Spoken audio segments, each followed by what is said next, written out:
The question of why America attacked Iran is complex, rooted in decades of geopolitical friction, shifting alliances and regional power struggles that continue to shape global stability. Understanding the present requires looking back at the 1953 coup, where U.S. and British intelligence orchestrated the overthrow of Prime Minister Mossadegh, significantly impacting future relations.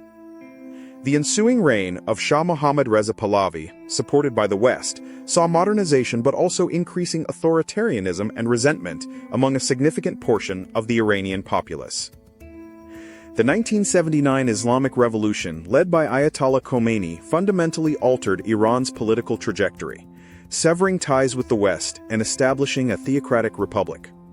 The U.S. Embassy hostage crisis that followed solidified post-revolution animosity, creating a deep wound in diplomatic relations that proved incredibly difficult to heal over subsequent decades.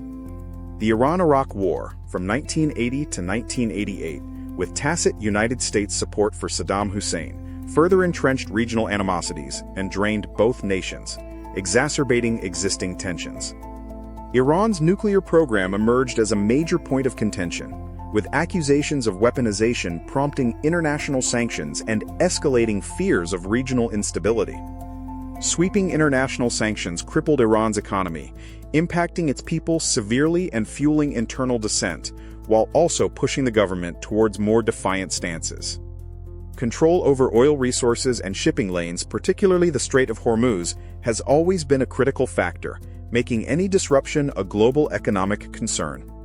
Iran's influence and its support for various regional proxies have created significant friction with U.S. allies like Saudi Arabia and Israel, intensifying proxy conflicts.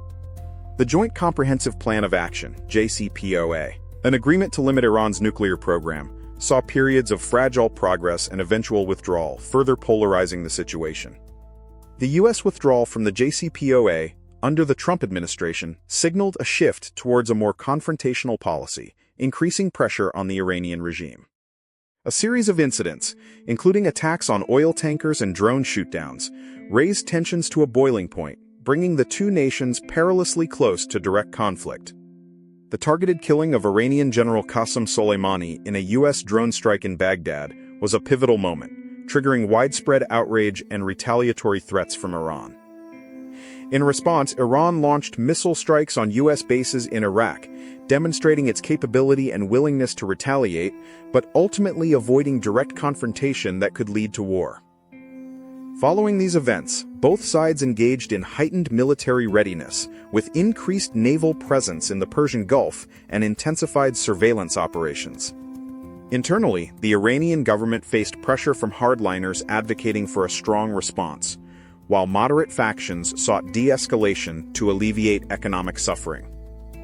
In the United States, the question of military action against Iran became a significant point of debate, with varying opinions among policymakers and the public.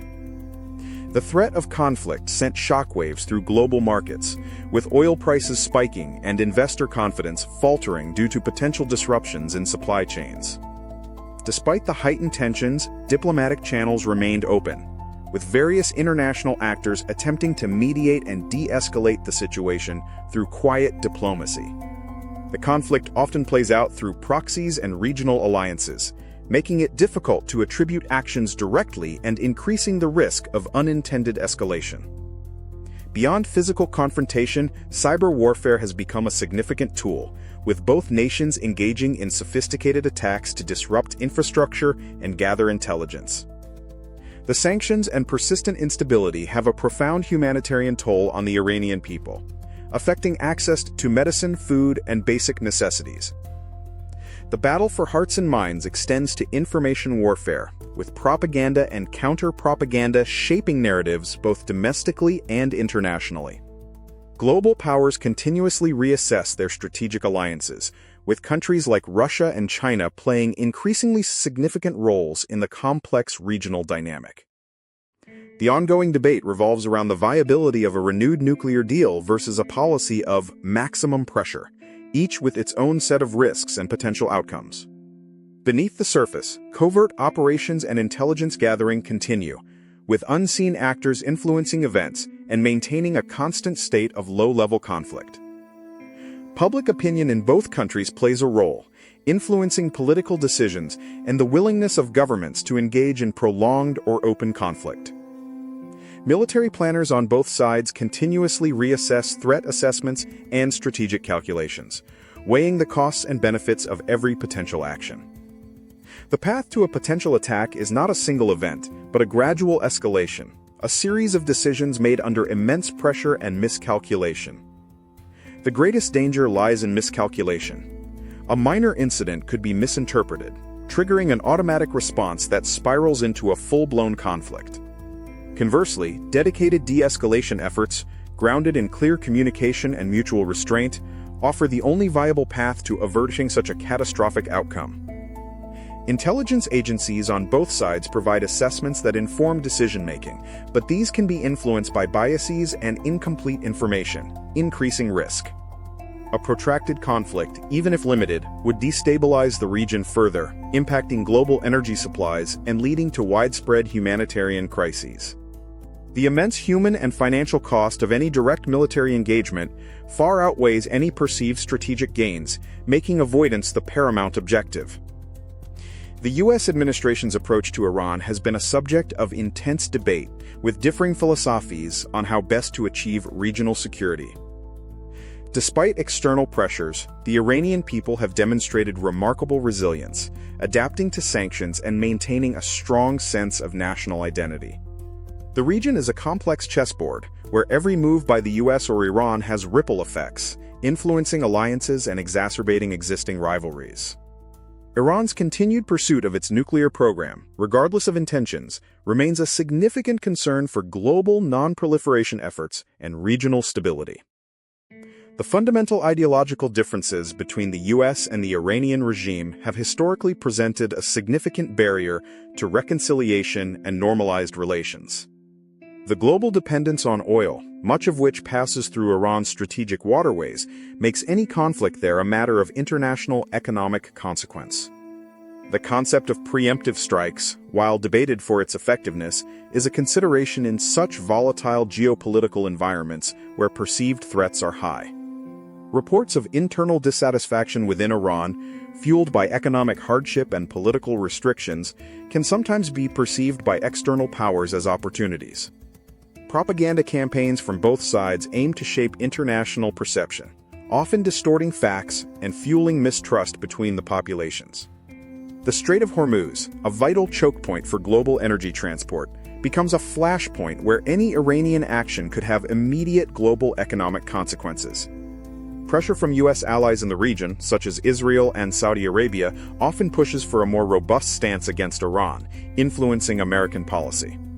Media coverage, both in the U.S. and globally, plays a crucial role in shaping public perception and influencing the political discourse surrounding Iran. Behind the scenes, back-channel communications and discreet negotiations attempt to diffuse tensions and prevent misinterpretations that could lead to conflict. The stability of the entire Middle East hinges on managing the U.S.-Iran relationship, as any major conflict there would have cascading effects. Economic warfare, through sanctions and targeted financial measures, remains a primary tool in the U.S.'s strategy to curb Iran's regional influence and nuclear ambitions. Both nations employ deterrence strategies, relying on the threat of retaliation to prevent direct attacks. However, this balance is fragile and prone to disruption. International organizations and neutral countries have repeatedly offered mediation, attempting to bridge the divide and facilitate dialogue between Washington and Tehran. The future of any nuclear deal remains uncertain, influencing the strategic calculations of regional powers and the global community's approach to Iran's program. Internal political dynamics within Iran, including elections and power struggles between different factions, directly impact its foreign policy and international relations. Within the U.S. Congress, debates over Iran policies reflect diverse viewpoints, ranging from calls for de-escalation to demands for a more aggressive posture. Key information gaps and differing interpretations of events by intelligence agencies can lead to flawed strategic assessments, increasing the risk of unintended escalation. The world has repeatedly seen the U.S. and Iran teeter on the brink of direct conflict, with de-escalation efforts always narrowly averting the worst. The recurring question is not, why did America attack Iran? But rather, how has conflict been consistently prevented, and what are the ongoing risks? Ultimately, political decisions are made by individuals, influenced by advisors, pressures, and the ever-present human element of fear, hope, and misjudgment. Continuous vigilance, clear communication, and a commitment to diplomacy are essential to navigate the treacherous path and avoid the devastating consequences of conflict. The US-Iran dynamic remains a critical global concern. How do you think we can best foster de-escalation before tensions reach a point of no return?